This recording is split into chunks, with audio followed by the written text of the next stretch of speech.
Blog Talk Radio.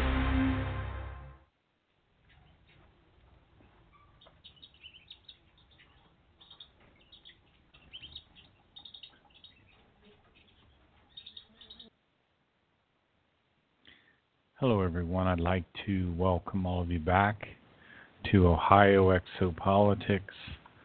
I'm your host, Mark Snyder. We're going to talk about Billy in the Mothership, which occurred back in 1975. I'm going to talk a little bit about the New World Order, and we'll be back in the book, The Might of Thoughts. But I thought it would be good to do a little intro again to those who may be listening to the show for the first time, or those that need to connect the dots, which I'm always one of those, so I continually try to connect all these dots in this amazing story. Edward Albert Meyer, he's about 80 years old.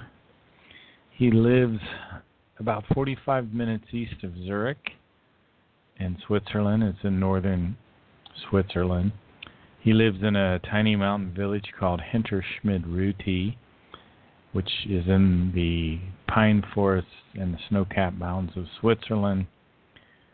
He grew up in even farther north in Switzerland in an area called Bulak, near a town, or actually in a town called Niederflachs, which I believe is nearby some mountains called the Eichenmoser and Bruder Mountains. Back in 1943, Billy started to get telepathic messages from a man named Svath. Svath was right around 900 years old or so, and he was an extraterrestrial man, not an alien. I really don't think that term is appropriate. These are human beings that live on other worlds, and Svath was from a race of people that originally allowed themselves to be called the Pleiadians, but they're not from our Pleiades. They're from a star system some 80 light years beyond our Pleiades in a different space-time configuration. These extraterrestrials tell us that our universe is divided into what you might call 7 different dimensions, or 7 different space-time configurations. And in these different dimensions, we have star systems, planets, galaxies, in all of these different space-time configurations. And there is a Sirius system in a different space-time configuration than ours. There's a star system called Lyra Vega that also exists in one of these other 7 different space-time configurations. So these extraterrestrials, they can travel from star to star, but they also move between these different dimensions. And Svath's people live on a planet called Ira. Ira is very Earth-like in terms of its size, and its atmosphere is very, very similar.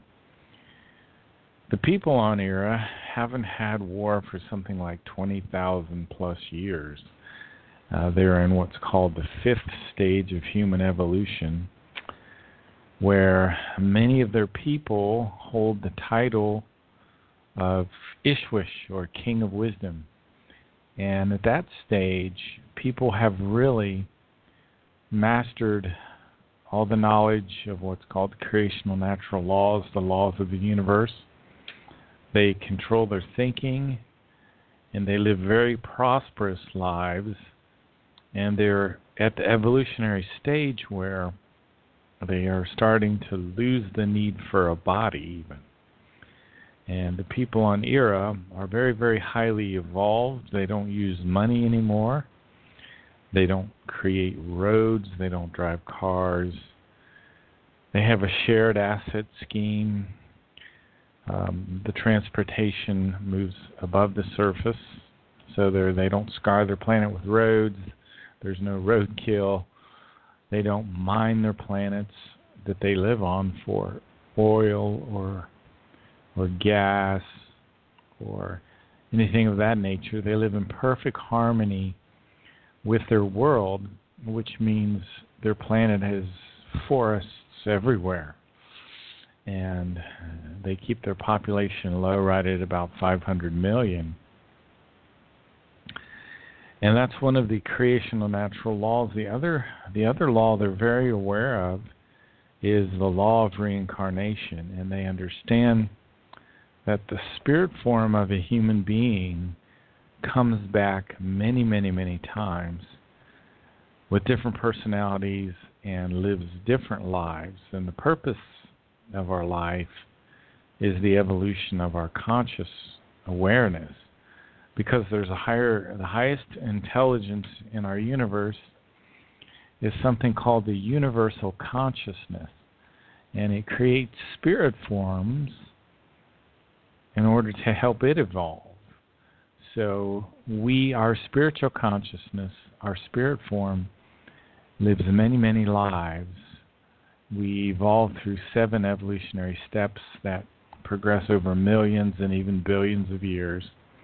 And then eventually our spirit form merges back with the universal consciousness, and we take all this knowledge from all these lifetimes and we bring this back to the universal intelligence. And these extraterrestrials don't use the term God because the intelligence that is behind our universe is not like a heavenly Father. It's not like a human being with a personality. It radiates love, more like, though, the sun would radiate light and heat. It is completely neutral. It's neither good nor evil. And the best definition for it you can probably get is a German word called Wesenheiten. And the Wesenheiten is a intelligence with no personality, that's neither good nor evil, that radiates love, and it evolves according to a predetermined pattern.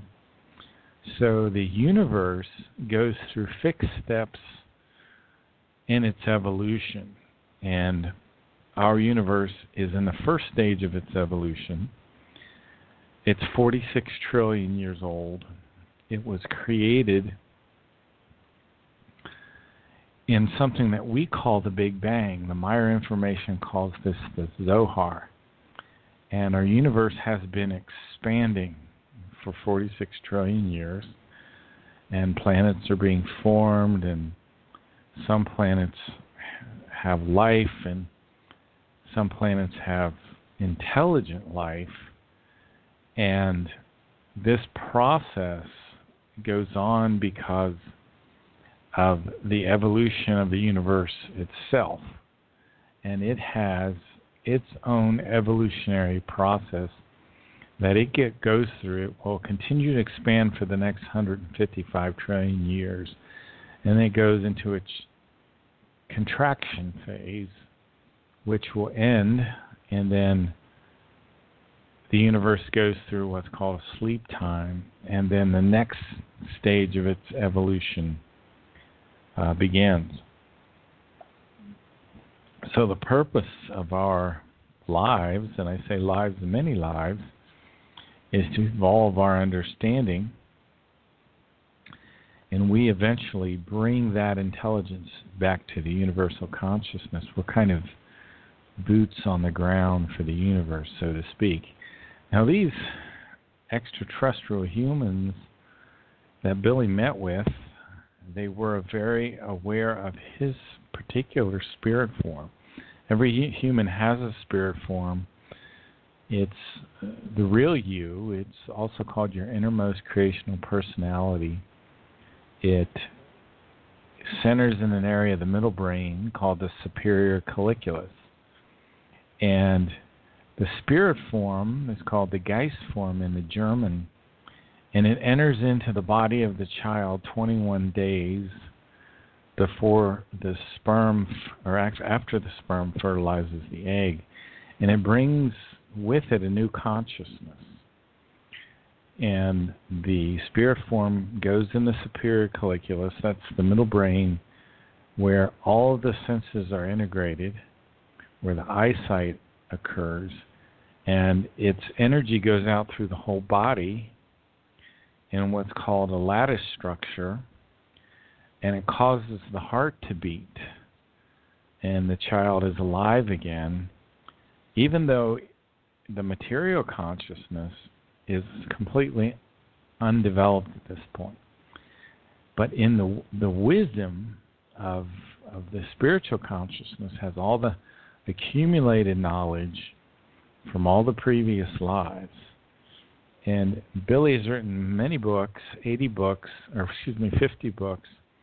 And one of these books, called The Psyche, says the typical Earth human being, I believe, if I'm not mistaken, their spiritual consciousness is about 4.5 million years old, which is really young in terms of the spiritual consciousness. But if you think about all the lives that your spirit form has been through, that is actually pretty long time. So most of us have much more wisdom than we realize, and it's more a matter of learning to control our thoughts, because the key to your happiness really comes in your own thoughts, and the might and the power of our thoughts is very, very incredible.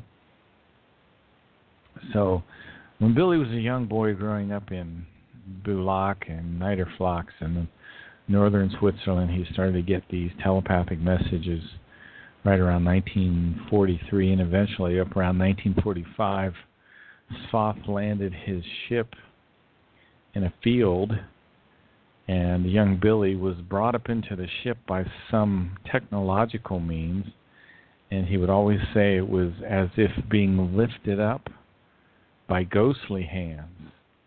And he would go into the ship, and Svath would take him up high into Earth orbit, and Billy would look at all the screens on the ship and see all the people that Svath was observing, and Svath would tell Billy about his previous lives and the fact that he had been incarnating on the earth. His spiritual consciousness had been incarnating on the earth as Enoch, Elijah, Isaiah, Jeremiah, Emmanuel, and Muhammad. And in each one of these lifetimes, he taught an ancient universal teaching that he's teaching now, and that is spread out through these 50 books. It's called the Teaching of the Spirit. And this young boy was in awe listening to Svath. And one of the things that Svath did when young Edward Albert Meyer was on the ship was to put a device on his head, not to mind control him, but to protect his mind, for one thing, because there were many people that wanted to stop this mission and get into this young boy's mind and cause him trouble and stop this mission to stop it from occurring, because the current structure in the world is not one that's conducive to evolution. And anyone that's promoting evolution then becomes the enemy of the current system. So Svath put a device on Billy's head to protect his consciousness at a very young age. It also woke up abilities that he had in previous lifetimes, so he could start to see the future again and see historical trends and things that were happening. Svath told Billy that the biggest problem with the people of the earth is that they don't understand what the creation is anymore, this universal consciousness. And Svath told Billy that there was a secret dark order coming over the earth, and that they were taking all the money and they were trying to take all the power. And these conversations occurred during World War II, right around near the end of World War II in 1945. And Svath told Billy that the Japanese would drop the atomic bombs on Hiroshima and Nagasaki, and this was the beginning of a very difficult time called the Third Millennium. It's a transformation period. It's going to last, the Maya people say, right around 800 years. And slowly, the people of the earth start to understand the error of their ways, and we start to become a galactic society, so to speak, society that lives according to these laws that we'll talk about in a little bit. I wanted to reintroduce one of the amazing contact reports, Contact Report 31, that occurred in 1975. Billy had different contacts. His first contacts, the first 11 years of his life, were with this man named Swath. The second set of contacts for another 11 years were with Asket. And Billy lived about 11 years of a normal life, and then right around 1975 or so, the contacts with Semjase started. And this was the 31st contact that Billy had with Semjase, and the contacts were less than 6 months old. And he was going to take a trip with Semjase that would start out on her beamship, and she would fly around the solar system here and show Billy what was going on in our solar system. But Billy was going to be gone for 30 hours, so he prepared himself for this trip. He got up early. He loaded his little moped. He had a moped that he would drive out to these contact places, and he drove out to the contact spot, and the spacecraft arrived, and he was greeted by a now familiar extraterrestrial woman named Semjase. It was about 10:14 in the morning, and this Plarian ship was waiting, and they ascended into the ship in a beam of energy. And this may be the greatest adventure in Billy's life. And when it was all over, after the 30 hours were done, Semjase brought Billy back to the same spot. He retrieved his moped and drove it back home. And the first thing he did is he sits down at his desk to receive the transmission, which is, let me read it this way, and it'll describe it. Suddenly he was tuned in, and he would get the information rapidly with no repeats, no stopping for correction, and a continuous run until the transmission was completed. This is a very, very big contact report too, so it's amazing. So if you've ever seen Billy types, he types at incredible speed with one hand while he's getting this transcript verbatim from the central computer of the ship.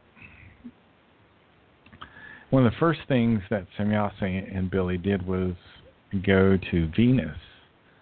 And Venus, one thing that popped out again while I was reading through this again was the fact that Venus is in the early stage of the development of primitive life.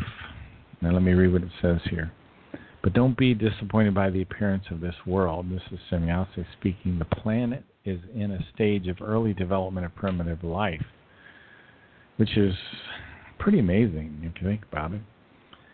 And there's something called, the description says here, immensely dense masses of clouds suddenly surrounded us, and of the most, they were greatly varied in colors, and the cloud cover was unbelievably deep, many kilometers, and there seems to be no end, and the ship would just sink down through these clouds for miles and miles and miles. And as you know, Venus is extremely hot, and they made trips around this planet several times. Now I want to read a little section here that's also kind of interesting. It says here, but even the extreme enlargement of the images on the screens or by getting closer to the surface, not the slightest trace of those alleged life forms is discovered. So there was no people on these planets. And all these planets, which may only be partially called planets because not all of them are real planets, there are no such life forms that would be responsible for the alleged telepathic outpourings. And this is, people said they've met with Venusians and such. And the Meyer information says no, that's not the case, that there aren't humans living on Venus. One of the things that Semjase and Billy were about to see, though, is the link between the Apollo space capsule and the Soyuz, which was the Russian space capsule. And this was a docking that occurred in 1975. Let me read a little section from this. Billy says, the whole thing seems crazy to me. Inside this small gondola live two human beings. They're looking at the Russian ship right now. Semjase says, it's true, the capsules are very small and really offer no living space. And I know it causes you fear to think that you could be there inside, and you have a good reason to feel that way. And Billy says, you are speaking in riddles, Semjase. Semjase says, in time you will understand my words, but don't you want to look inside the capsule? Billy says something about how small it is and it's airtight. Anyway, Semjase has a technology that allows them to look out inside this capsule. It literally can look through the steel, so to speak. And Billy describes it as, he says, but this is nothing more than a metallic flying coffin, Semjase. The men are so very squeezed inside this box. How could this thing have been shot up here, as everything is just downright primitive? Just look at these interiors and all their equipment. It's really primitive. And Semjase says it's not fair to make the comparison between our technology and their technology. It's interesting that Semjase says that the Plejaren are 3,500 years ahead of us technologically. They're even many, many thousands of years ahead of us spiritually, tens of thousands of years. Semjase tells Billy that he's having this anxiety because of a past life experience. She says, don't worry about it, as you still are unable to solve the tension within your own thoughts, which trace far back into a past life. So evidently Billy must have been stuck in a space capsule in one of his previous lives, and perhaps he, I don't know, nearly died or maybe even died under some strange conditions like this. And also Billy has a whole series of photographs from this trip. He has photographs of the Apollo ship, of the Soyuz capsule, the link-up. He has photographs of the mothership, a couple of photographs, a photograph of Jupiter and the mothership there. Let me read something here that I found very interesting. And this is Billy describing being away from the Earth and seeing the stars in space.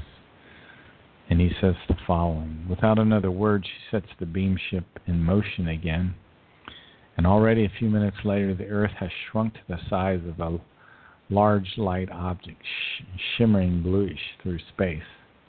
Having already observed this several times before, it doesn't interest me particularly, so I turn to Semjase, who sits in her oddly shaped, comfortable chair, and directs the beamship through the darkness of space. And this is what I found interesting. It says, in which billions of different glittering stars of many sizes twinkle, 1,000 times clearer and more distinctly than they can be seen from Earth. A truly fantastic image that I will never forget. This is heaven as it lives and breathes. Among the large and small stars, innumerable groups of stars can be recognized. Star clusters, spiral nebulae, the gigantic band of the Milky Way, in immeasurable beauty and size, and 1,000 other things. Everything is simply fantastic. And not only do I have an idea of the immense size and the magnificence of the universe. In the first flight and also for the previous hours, I had not observed it well enough because I was caught and dominated by many other things. I had not observed it well enough because I was caught and dominated by many other things. But now I look at everything in peace and with clear eyes, and I can't describe the infinite vastness and the size and the splendor and the beauty of the universe that stretches out before me. The words fail me. It can only be seen and understood, and I suddenly feel free and light and elevated above the struggle of everyday life on Earth, where I always feel so strange and out of place. Here, that feeling is simply gone, and everything is different in me. I feel really good and at home here. I don't know why, but it really is so. And I am detached from all earthly concerns, worries, and problems. I feel free. And Semjase interrupted his thoughts for a minute. She has a few statements because they're about to go to what's called the Great Spacer. You know, Semjase and Billy are in her beamship, and they're flying through our solar system. They're heading to Jupiter, and they see the giant planet Jupiter, and they see this giant mothership by Jupiter. And all I can do is read this here. It's just tremendous. It says, at a distance difficult for me to estimate, a huge metal sphere is hanging in the darkness of space, reflecting only weakly the light of the sun. Very slowly now the speed of the beamship decreases. Semjase is sitting very attentively before her instrument panels, steering knowingly and carefully in the direction of the huge sphere, which looks to me like a small planet. So this mothership is so large, it looks like a small planet, and it's orbiting Jupiter, and Semjase is flying her little beamship towards this metallic planet, so to speak. And then it says here, I can see way down in the lower third, a little bit to the left, the big gap is opening laterally, which I soon recognize as an entrance hatch. So there's this hangar opening, and Semjase is going to fly her beamship right inside this hangar. And the whole hangar is huge. Semjase describes this as a city. There are 141,000 people on this craft. This is a ship for intergalactic travel. It also will travel between the universal barriers if the two universes are adjacent. This is a pretty amazing craft. And the Playaran actually learned much about building this ship from a group of people called the Timmers. And the Timmers are Asket's race. Asket was Billy's second contact. And they're about 350 years ahead of the Playaran in terms of their technology. The diameter of the craft, the mothership, is 17,182 meters. It's a tremendously large craft. And one of the interesting things that's always struck me is when Semjase and Billy are moving around inside this ship, they get picked up by this craft which hovers initially just a couple of inches above the floor. It's about the size of a Volkswagen. And, well, let me read this here. It says, then completely silently comes a small floating vehicle, no bigger in size than a Volkswagen car. It floats about 20 centimeters above the floor and is equipped with very comfortable seats. And they travel vertically inside this ship. And one of the interesting things is Semjase stops the floating vehicle and docks it into a side compartment. Now, in the past, when I've looked at this contact report, I thought there were just one of these massive gardens in the ship, but there's actually multiple, I think. It says here, in here there is an open space of approximately 2,000 times 1,000 meters. And I feel myself completely transported into a magical world. Whenever I look, I see green fields, trees, shrubs, and flowers, a real little garden of Eden inside the spacecraft. It was very beautiful. Always something that really struck me whenever I read this. So they had docked this little craft in a side compartment and looked in this huge, beautiful garden, and then they undocked this little spacecraft and kept going vertically in the craft. And supposedly this ship is higher than any mountain on Earth, higher than Mount Everest. And Semjase and Billy have a little discussion because the Plejaren say that Mount Chimborazo in Ecuador is actually taller than Mount Everest because they determine the height of a mountain from going to the center of the planet, to the tip of the mountain. So to them, the highest mountain on Earth is Chimborazo, not Everest.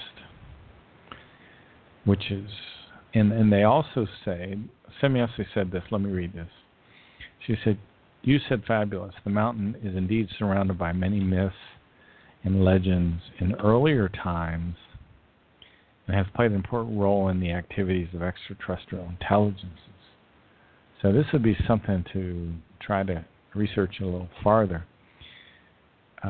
Billy got to, the next thing he did here, and this is probably as far as I'll go for today, is he got to meet with the leader of the ship, the captain, who was what's called a king of wisdom, which is Semjase's father. And this was the individual that we call Ptah or Ta. And Billy went a little bit higher up into the bridge of the ship, and it was very, very interesting there. They have a way with their ships with their metals to make them transparent. So I thought it would be a nice little segue to just look at the mothership, the contact report 31 for a little while, since we've been studying the might of thoughts. But let's head back to the might of thoughts again. This is again one of Billy's books. The contact report that we were just talking about was contact report 31, and this was going on while Billy was having contacts with Semjase, and she was giving him some of the information related to the books that Billy has written. Billy has had 3 or 4 extraterrestrial mentors, depending on how you look at it. And he's also supposedly able to contact this spiritual plane called Arhat Rasada, which also gives him information. And this is where his 40 books come from. And probably the book that I've spent the most time on is a book called The Might of Thoughts. And it's a book that teaches us how to think. And it's so critical that we learn how to think in a neutral, positive way, because how you think determines what happens in your life. It determines the circumstances that take place in your life. And one of the things that this book said right away was that the people of the earth are ill in our consciousness. And this is the perfect book to read to rectify the illness in our consciousness. In Billy's German, each of the books are bilingual. And on the left page is German, the right page is English. And on the left page, there are spiritual teaching texts that are in German, and there's an evolution code associated with them. And this code is supposed to release impulses from the universal storage banks. There are storage banks around our planet, around our solar system, around our galaxy, and around our universe. And these impulses start to work evolutively in you subconsciously in ways you're not aware of. So it's good to look at the German. I'm trying to do it more. The German language originated from the old Lyrian language. The people from Lyra Vega were here, I think it was 239,000 years ago. And then even farther back, like 22 million years. Something of that nature. The humankind here on Earth is ill in its consciousness. And the dedication of the book, The Might of Thoughts, was written by Elizabeth Moosberger, who said that this book is, which lies before you, is dedicated to humankind that's ill in its consciousness, so that it finds again the natural way which it lost so long ago. Elizabeth Moosberger, her husband, wrote a book that I have there somewhere on my bookshelf. I can see it vaguely now, and I think the title is And Still They Fly. It's a really good book on the Meyer material. I recommend it. It's fallen apart. I read it so much, but I'm afraid that's going to happen to the Meyer Thoughts as well. In Contact Report 239, Elizabeth Moosberger and Billy in 1991 saw 3 discs in Switzerland there. They were 300 meters in diameter. They exhibited a pulsating and rotating motion of whitish color. They were 3 ships from the Tao universe. Remember, the Tao universe is our sister universe. It was created 46 trillion years ago along with our universe. It's where the Timmers come from. Ask its people. One of the things emphasized by the Might of Thoughts is learning to think independently. And you cannot evolve your consciousness unless you learn to think independently. And our society seems to be all about getting us to think like everyone else, when in order to evolve, you have to think like you. You have to make up your own mind. The television, the radio, the newspapers, the magazines, the books, all try to tell you how to think. You know, they don't allow you to make up your own mind, but what you need to do is to make up your own mind. So in the great mass of people, there are only few that have their own thoughts, that have their own thinking, The thought is an idea or opinion produced by thinking or occurring suddenly in the mind.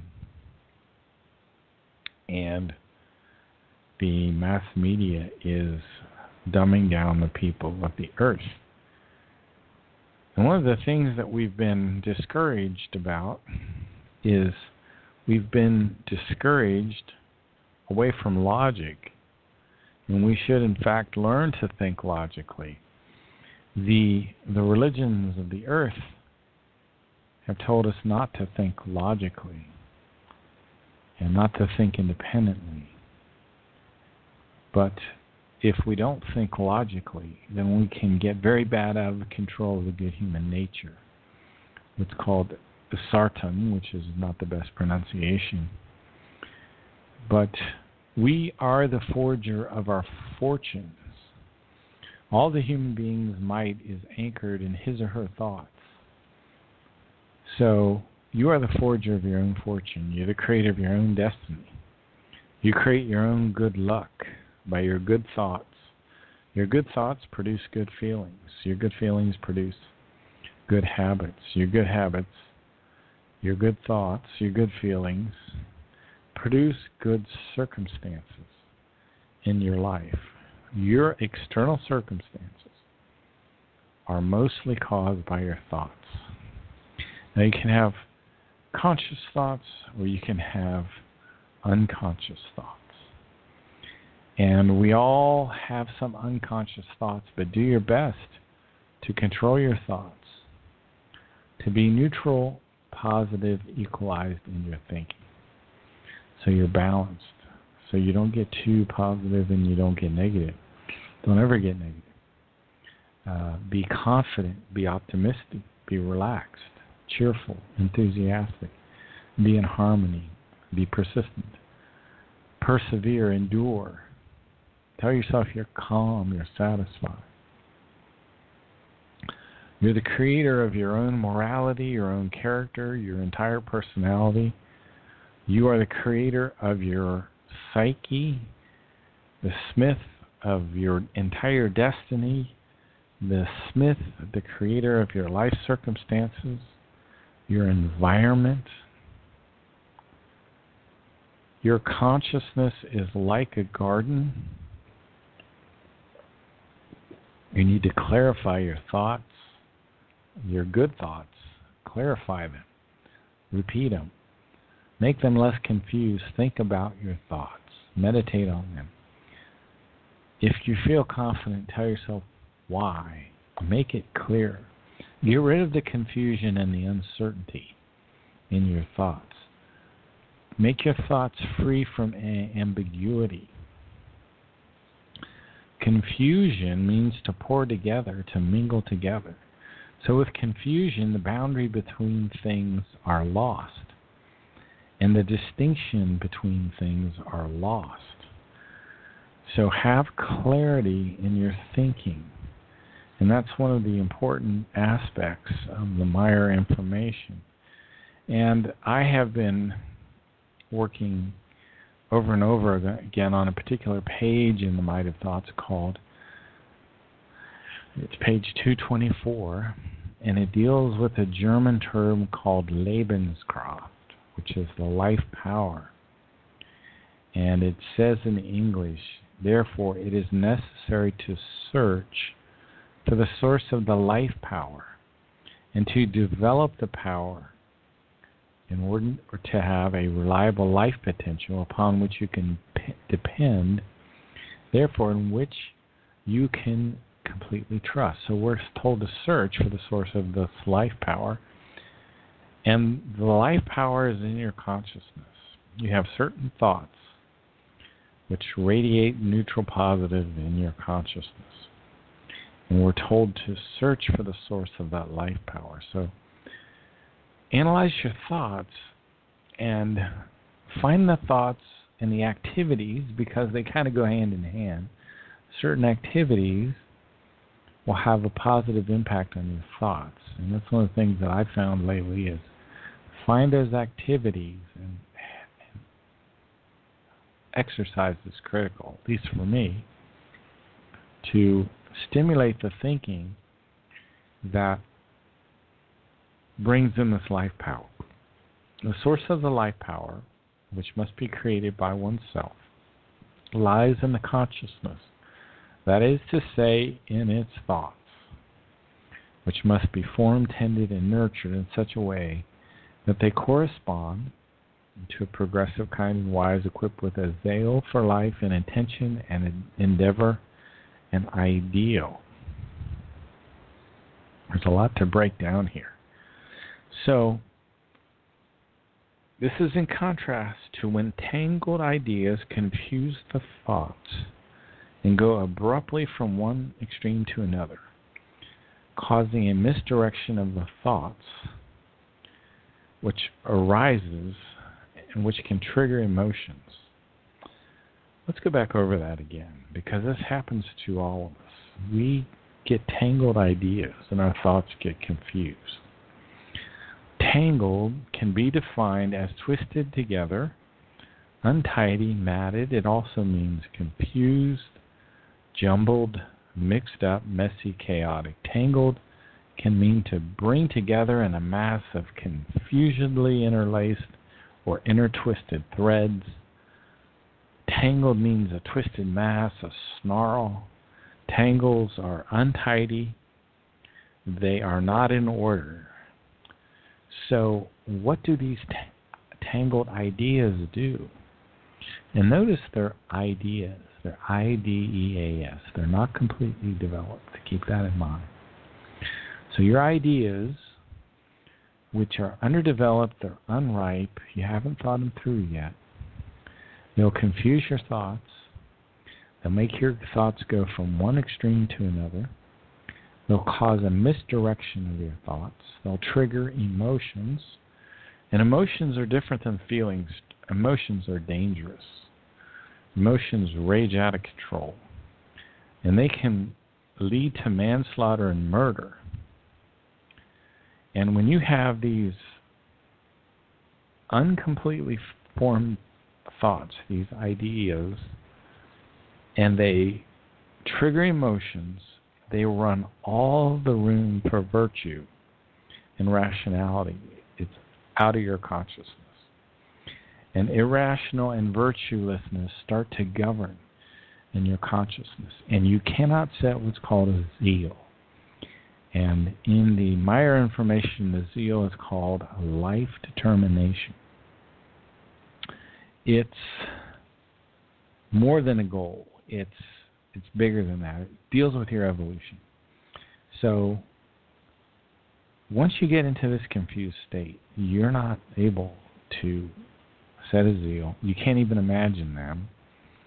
The whole concept of life determination and evolution starts to become foreign to you. Ideas cannot be, when they're in this state, they cannot be converted into what's called an ideal. In this state, in this tangled confusion, they cannot be converted into an ideal. You want to convert the idea into an ideal, ideal. So the individual becomes caught up or trapped by these ideas, and they cannot get free of it. So how do we convert the ideas into ideals, LS? You must do the following. The ideas must be thoroughly contemplated and worked through. So you have to completely think through these, and this means you have to come at it from a different perspective. It means you have to be neutral, positive in your thinking. Because if you're all worked up and you're in a tangled confusion and you're emotional, you're triggered, and you're getting angry and you're ready to step away from murder, you're not going to do too well thinking. So you have to kind of get yourself in the back in control.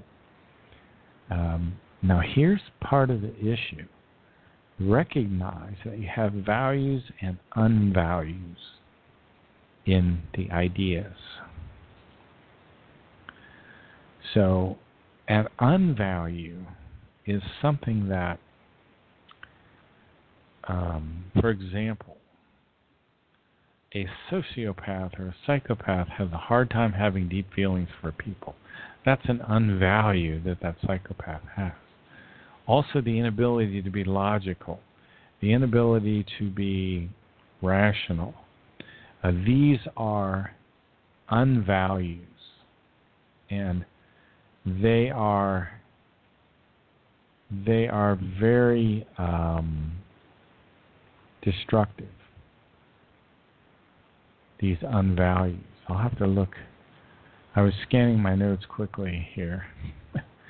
I've got so much information in here. If I don't go through it step by step, I can actually get lost in my own. Okay, here are, and this is Figu Bulletin 68, it says, these are unvalues often characteristic of psychopaths.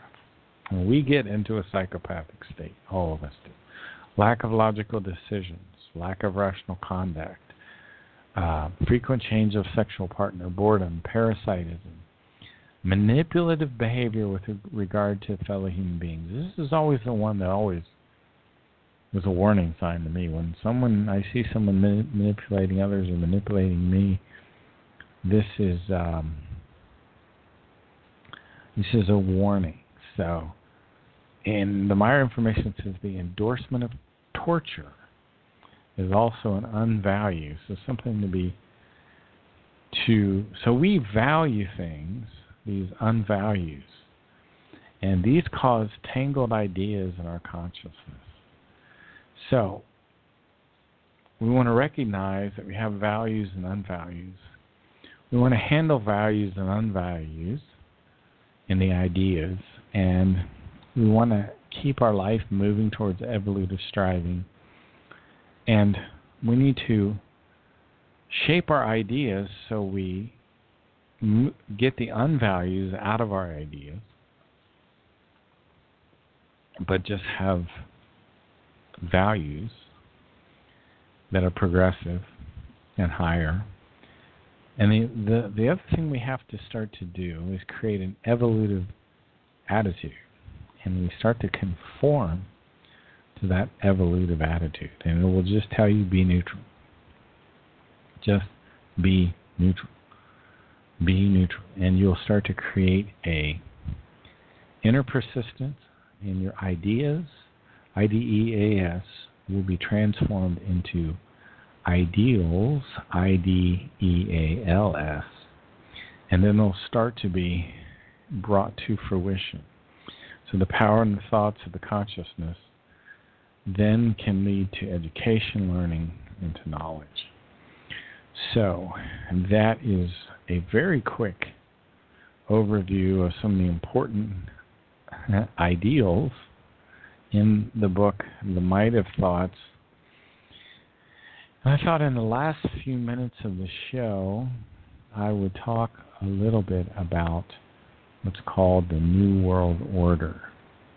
Billy calls it the Secret Dark Order.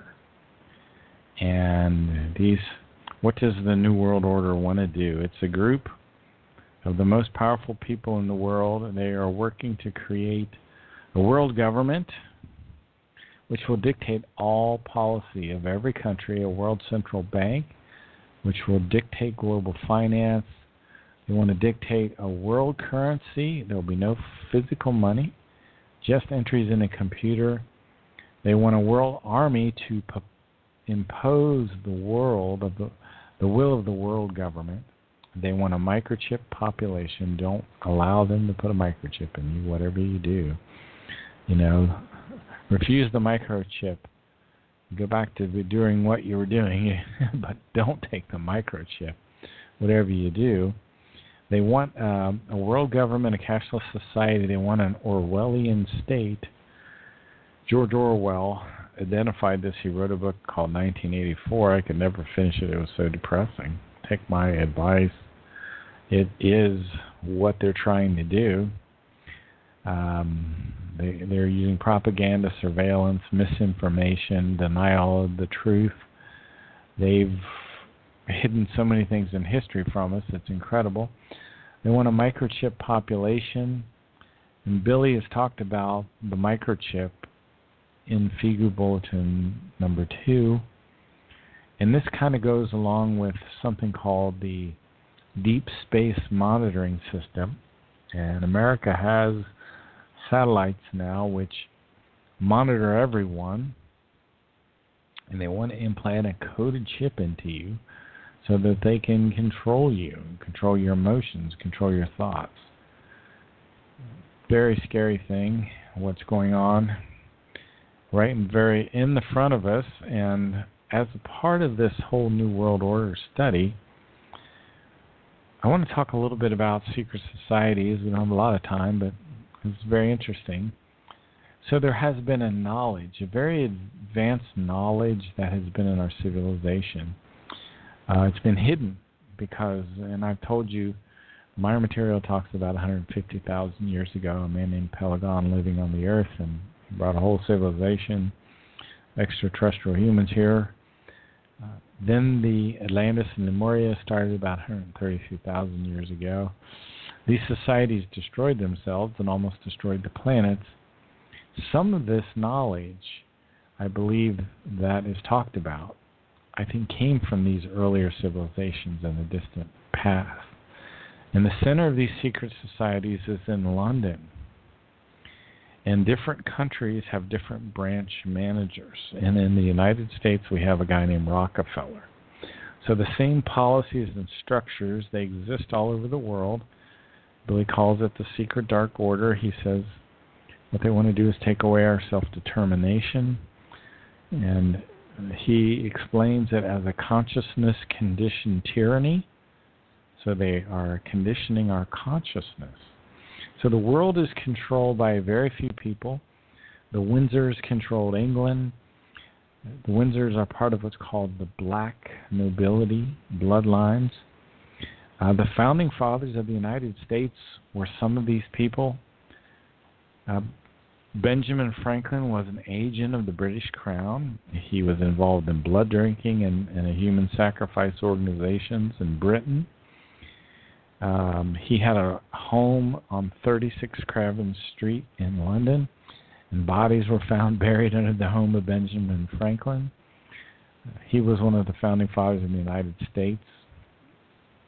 He spent a lot of time in London. He was a member of these elite societies. One was called the Hellfire Club, and it was involved with human sacrifice, blood drinking, and a lot of just sex and carnality. So obviously we're not taught these things, and the world is a much different place than we realize. So what this group wants to do is they want to control. And the basis for human control is the keeping people in ignorance. There's a vast amount of knowledge that is being hidden from the people. And this is why I talk about this Meyer information so much, because this information is kind of hidden from the people. You don't hear much about this. You don't hear much about the book The Psyche or The Way to Live or The Might of Thoughts or the Goblet of Truth. I mean, this is what's going to bring knowledge to the people of the earth. In any case, I hope you've enjoyed the show. I've enjoyed bringing it to you. You've been listening to Ohio Exopolitics. I'm your host, Mark Snyder. Hopefully we'll be back online tomorrow with some more interesting information dealing with the world of our thoughts, the might of thoughts, Macht der Gedanken in the German. Have a great evening.